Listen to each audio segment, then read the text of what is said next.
This is QTV News coming to you from our studios on Caraba Avenue. I am Umudu Gajaga and thank you for joining us. First, the main news headlines. The two people accused over the shooting incident in which two police officers were killed have appeared in court and entered not guilty pleas to several charges filed against them in connection with the incident. In commemoration of the UN Day today, the United Nations team in the Gambia and the government launched the United Nations Sustainable Development Cooperation Framework 2024 to 2028. The National Youth Council on Monday commenced the Youth Connect Gambia Summit 3.0 on the theme Moment for the Youth, Action for Socio-Economic Development. The Gambia government, in collaboration with European Border and Coast Guard Agency, is co-organizing a two-day joint government-led roundtable on migration, returnees reintegration. In international news, scientists say they have made several efforts, the biggest breakthrough rather, in treating cervical cancer in 20 years using a course of existing cheap drugs. Those were the news headlines, and now the news in detail.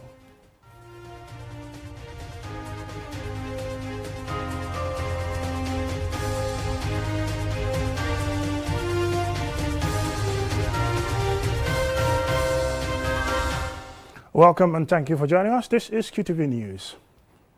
The two people accused of the shooting incident in which two police officers were killed and one wounded have appeared in court and entered not guilty pleas to all the charges filed against them in connection with the incident. At Tuesday's hearings, one prosecution witness gave his testimony in connection with the incident. QTV's Mahmoud Lamin Choi has been covering the hearings and filed this report. These two accused are being escorted to the High Court just a few days after the state filed charges against them. Presiding over the trial in a courtroom filled with security officers and members of the public is Justice Ibrahim B. Jaite. Representing the prosecution is State Counsel E.R. Dunga. The first and second accused are represented by Counsels Lamin J. Dabo and H. Faraj respectively.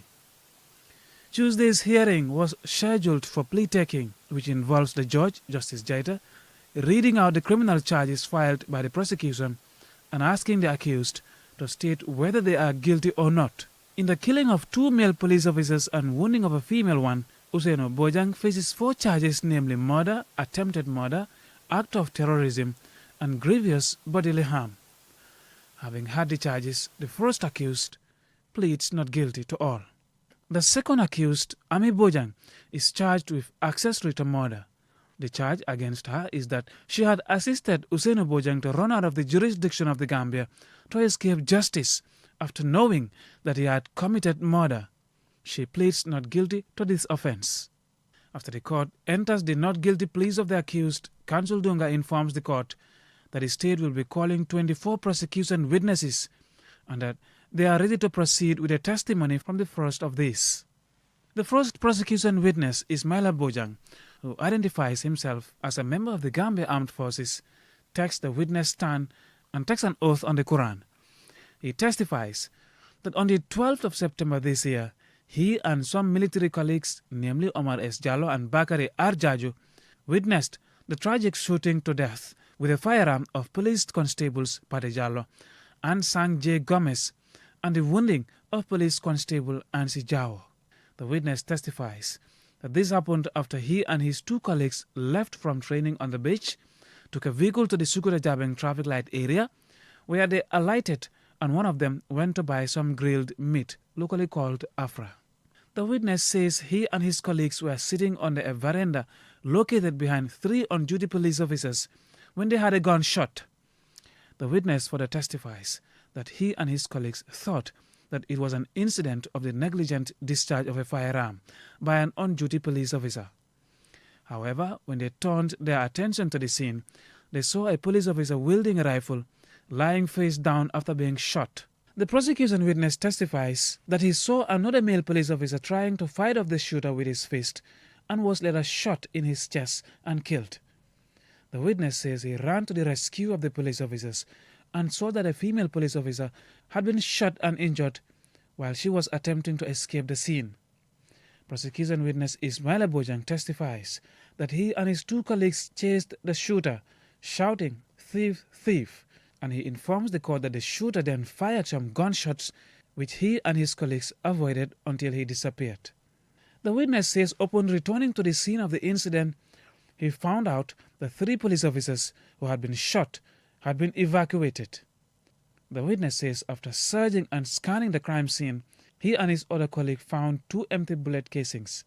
These bullet casings originated from a pistol, which the witness said was visible in the hands of the shooter.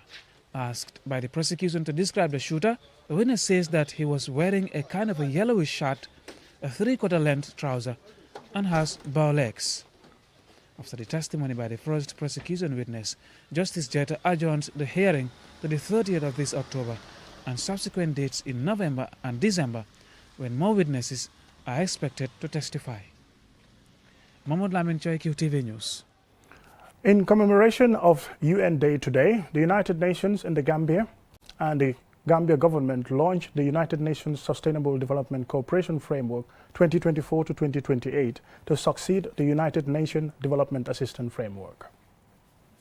The theme for this year's UN Day commemoration is the front lines of climate action. The United Nations Sustainable Development Cooperation Framework, formerly the United Nations Development Assistance Framework, is the most important instrument for planning and implementation of the UN development activities at the country level. This framework, which is formulated through a highly participatory process, will cover the period 2024-2028 and will serve as a critical tool to advance the attainment of sustainable development goals, other global and regional agendas, as well as our national development priorities as enshrined in the Recovery-Focused National Development Plan. Here is Dr. Momodou Tangara, Gambia's Foreign Affairs Minister.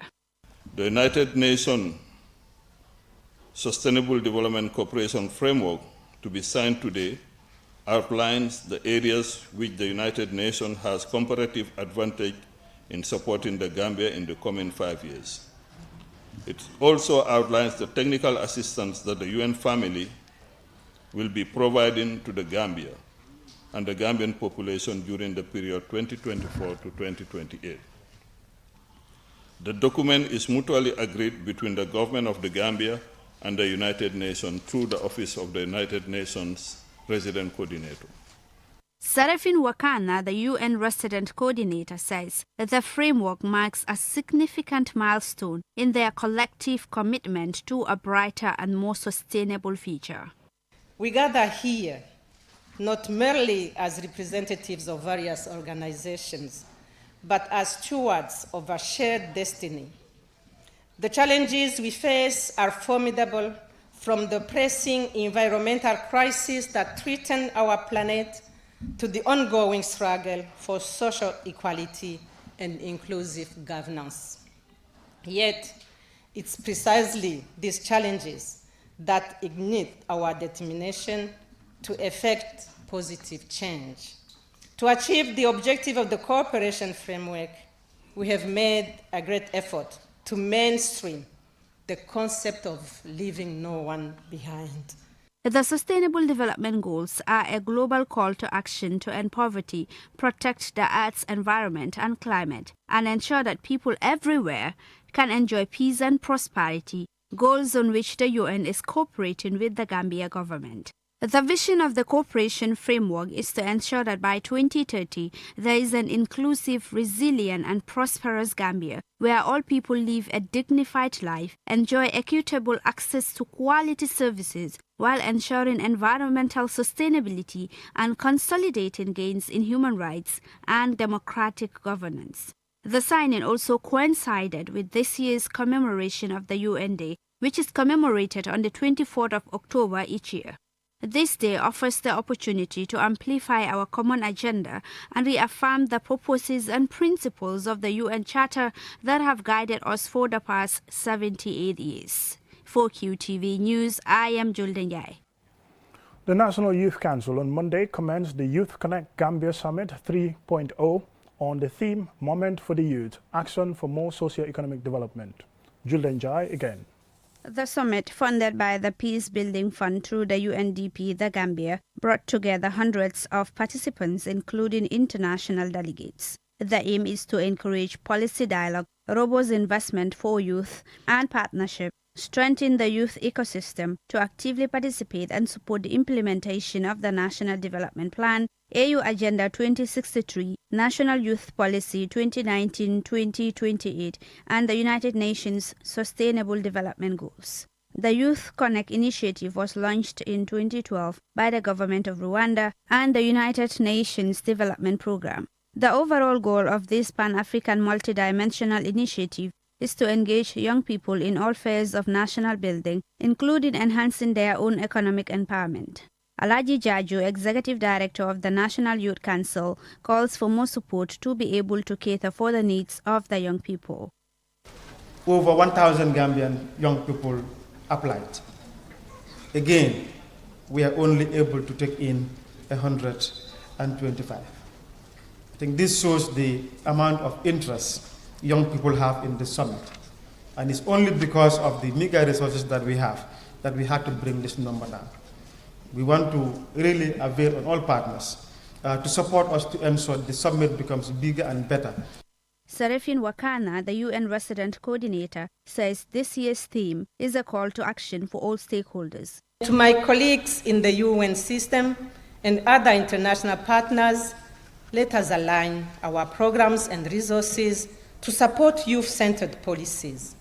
And let us become the facilitators who turn these ambitious goals into concrete actions. And to the youth, your voice is your power. Insist on being heard. Continue to challenge the statu quo and strive to be the solution. You are not just the future, you are the leaders of today, and your actions will shape the Gambia of tomorrow. Bakari Waibaji, Minister for Youth and Sports, says the power of young people cannot be overestimated in the age of rapid change and innovation. Creativity, your passion, and your determination have the ability to transform the landscape of our society. It is up to you to harness this power for the betterment of our communities, our country, and the global community. And I have no doubt that all of you are ready to take advantage and the opportunities are available to make that change. Babukar Boy, the Minister for Public Service, represented the Vice President of the Gambia. The Gambia government recognizes the difficulties you face, from unemployment to access to decent education, and from environmental issues to political involvement. We are devoted to collaborating with you to address these issues and make your aspirations a reality.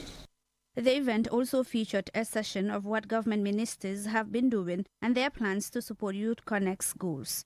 The Gambia was among the pioneer 6 countries in Africa to launch the Youth Connect program in October 2018. For QTV News, I am Julden Yai. We'll now go for a commercial break, and when we return, we still have some more local and international news stories. Do stay tuned.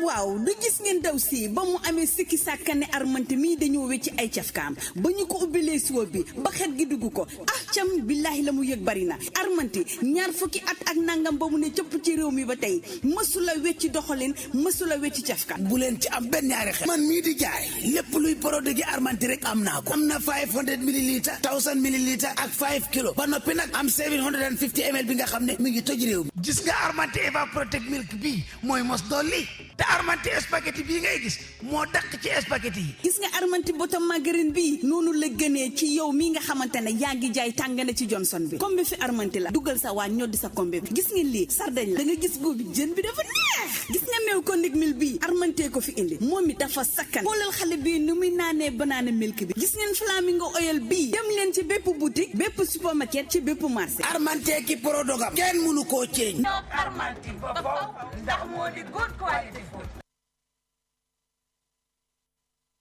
we got you covered. At our store, you can purchase all things you need to work with, be it electrical, plumbing, and all types of solar materials. We are here to serve you.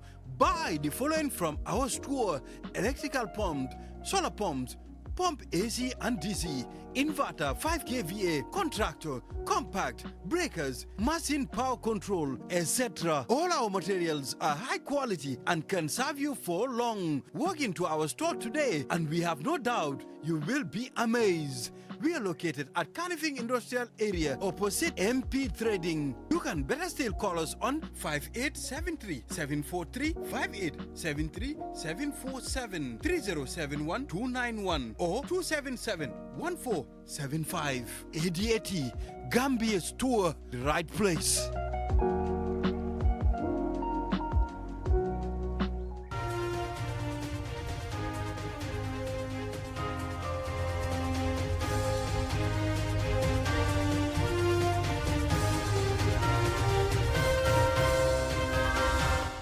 Welcome back and thank you very much for joining us. This is QTV News.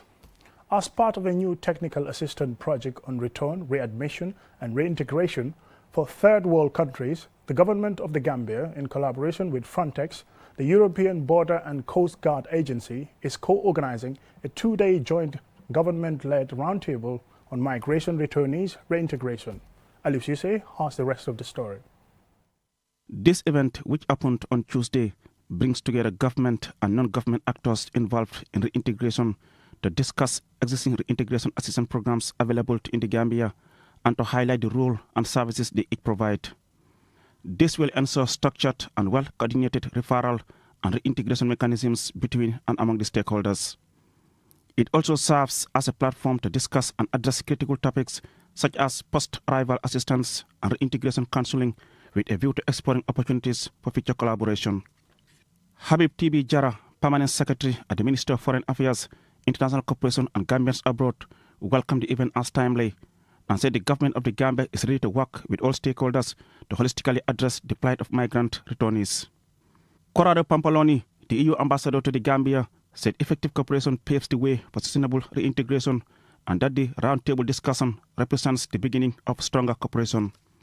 It is expected that by the end of this forum, all stakeholders dealing with reintegration and their respective approaches will be identified, exchange good practices, experiences, and recommendations in the area of reintegration.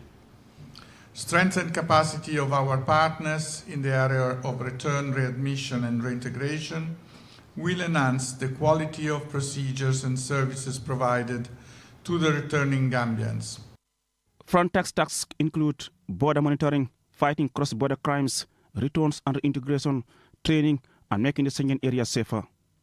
They partner with governments to provide short and long-term assistance to migration returnees. Dries Lensen, team leader of the Joint Reintegration Services Team of the Post-Return Unit, European Center for Return Division, Frontex, believes the input of country of origin of migrants is a key to dealing with migration and returnees integration. Musa Kamara, Director of Diaspora and Migration at the Ministry of Foreign Affairs, clarifies that one is compelled to leave a jurisdiction when the person has no authorization to stay after exhausting all legal remedies. Nonetheless, he said return has to occur in a safe and dignified manner. In 2021, the EU adopted for the first time in history a dedicated strategy on voluntary returns and integration. And it actually was a starting point for having more structured discussions on how can we improve the sustainability of returns and making sure that when returns and readmission and reintegration happen, that it can be done on an equal level with equal standards. Where this person is now obliged to be returned, his country of origin has an obligation and has a responsibility under international customary law to accept her national, especially where the citizenship has been confirmed. Challenges relating to returnees readmission and reintegration include lack of adequate psychosocial facilities and personnel and inadequate post-arrival and post-return reintegration assistance. Maimuna Salah of the Ministry of Foreign Affairs said the issue of return integration is of national concern and priority. Therefore, participants will use the forum to critically brainstorm on the different aspects of migration. Reporting for QTV News, I am Aliou Cissé. The president of the General Transport Union of the Gambia on Tuesday updated QTV on the state of the country's private transport system, mentioning various challenges they faced. Omar Cissé was speaking to QTV's Jennifer Sonko, and this is the report. The transport sector in any economy is one of the most key drivers of sustainable development. It facilitates the free movement of people, goods and services within and outside the country, and provides employment to a significant number of people. There are several incidents which show that there remain challenges in the movement of citizens, goods made worse by the security crisis in West Africa. This is despite regional bloc ECOWAS claiming to have put a fundamental focus on free movement of citizens, goods and security along and across the region's borders. Gambia and Senegal are neighbors, but how smooth is the movement of people, goods and services between the two countries? The president of the Gambia Transport Union, Omar Cissé, explains. Challenges are many, particularly in passenger transport aspect, because we have been saying this. Gambia is, we as a transport, we are not benefiting from free movement as far as ECOWAS corporate is concerned, because always have an obstacle blockage from Senegal over 30 years ago. So we understand the government has an agreement, but that agreement with Senegal in terms of passenger transport since 2018 up to now is never implemented. And still, we are struggling with the government and the stakeholders so that you can take Senegal committed on the subject matter. But still, it's a challenge. We don't know when it's going to be solved. There is an ongoing debate about the renewal of driver's license. The General Transport Union argued the current one-year expiry period is causing financial burden to drivers and disrupting their work. And this is against the law, clearly states driver's license should be for a duration of 3 years. Last year, there were talks to resolve this. Omar Cissé updates on this issue. That is the violation against that subsection on the Motor Traffic Act on Section 27. Says driver's license should be valid for a period of 3 years. So still we are engaging the Ministry of Interior and the Gambia Police Force. Recently we are engaging the Ministry of Transport as far as our line ministry on the subject. So what we can do before the end of the year so that government can rectify those violations of the Motor Traffic Act. There have been several road traffic accidents along the newly constructed OIC roads, especially between Airport Junction and Senegambia area. These incidents, which are sometimes fatal, include both private and commercial vehicles. The president of the General Transport Union gives us his opinion about the prevalence of road traffic accidents in these areas. That road, the nature of the road is a highway. No highway, we expect speedy vehicle in that environment. But as far as we are concerned, what we feel is the challenge. The people use that vehicle in that part, Gambia, most of them are not qualified. They didn't pass through the normal procedure to acquire a driver's license. So if that's the case, we expect more accidents. Because this is a professional job. But Gambia, unfortunately, driver's license have been sold. We all know this is an open secret. You can sit on your comfort zone and get a driver's license. So whether you are competent or not, that's not the question. So if people can get driver's, you can drive a vehicle, so end of the day, it's more accidents. So I think government need to do the proper management, particularly in road safety aspect. Mr. Cissé also stated that the garages allocated by government are not in strategic locations, thus not conducive for the public. Reporting for QTV News, I am Jennifer Sonko. From that report, now to international news.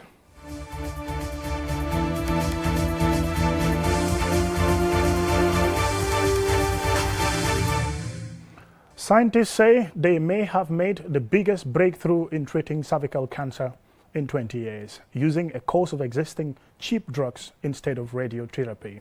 More in this report by Babukar Cissé, which is narrated by Aldel Deli Campbell. Scientists found the new approach could lead to a 35% reduction in the risk of death or the return of cancer. Despite improvements in radiotherapy care, cancer returns in up to a third of cases, meaning new approaches are very much needed. Cervical cancer is the fourth most frequent cancer in women. Of the estimated 342,000 deaths from the disease in 2020, about 90% of these occurred in low and middle income countries. Cancer Research UK, which funded the work, hails the breakthrough, hoping the clinics will soon start doing the same for patients. The study involved 250 women diagnosed with cervical cancer who underwent a novel treatment approach. The method comprised of an intense 6 weeks of chemotherapy, followed by the conventional treatment, which includes radiotherapy and weekly chemoradiation. Another 250 women, the control group, received only the usual chemoradiation. 5 years later, 80% of those who received the new treatment were alive and 73% had not seen their cancer return or spread. In comparison, in the usual treatment group, 72% were alive and 64% had not seen their cancer return or spread.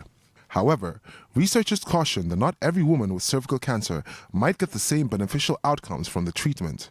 Many of the women in the study had cancers that had not yet started or spread elsewhere in the body. It is unclear how well the therapy would work for women with more advanced forms of the disease. The drugs can also cause side effects, including sickness or nausea and hair loss. In the Gambia, several charities and organizations have taken the lead to combat cancer, with support from the Q Group, the government of Japan, and other partners. The Cancer Confrontation Care and Consolation C3G is a charity that provides thermocoagulators, devices that are used in the screening and treatment of cervical cancer. Adel Dele Campbell reporting for QTV News. Now, before we end this news bulletin, here is a recap of our main news headlines. The two people accused over the shooting incident in which 2 police officers were killed have appeared in court and entered not guilty pleas to several charges filed against them in connection with the incident. In commemoration of the UN Day today, the United Nations team in the Gambia and government launched the United Nations Sustainable Development Cooperation Framework 2024 to 2028. The National Youth Council on Monday commenced the Youth Connect Gambia Summit 3.0 on the theme Moment for the Youth, Action for More Socio-Economic Development. The Gambia government, in collaboration with European Border and Coast Guard Agency, is co-organizing a 2-day joint government-led roundtable on migration returnees reintegration.